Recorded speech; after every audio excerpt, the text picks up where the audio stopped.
Russia ও Ukraine শিগগির যুদ্ধবিরতি এবং স্থায়ীভাবে যুদ্ধ বন্ধে আলোচনা শুরু করবে বলে জানিয়েছেন মার্কিন প্রেসিডেন্ট ডোনাল্ড ট্রাম্প। রাশিয়ার প্রেসিডেন্ট ভ্লাদিমির পুতিনের সঙ্গে 2 ঘন্টার ফোনালাপ শেষে এই ঘোষণা দিয়েছেন তিনি।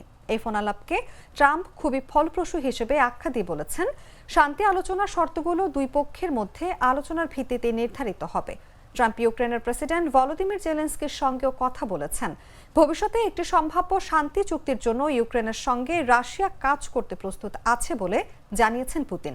অন্যদিকে জেলেনস্কিও একে একটি গুরুত্বপূর্ণ মুহূর্ত হিসেবে আখ্যা দিয়ে এই আলোচনা থেকে যুক্তরাষ্ট্রকে দূরে না থাকার আহ্বান জানিয়েছেন।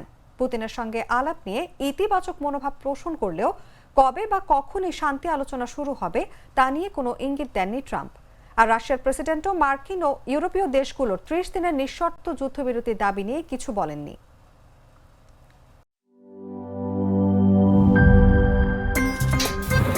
আমার একটা স্মার্ট সিদ্ধান্তে 25% গ্যাসের খরচ কমেছে। ভাবছেন কিভাবে?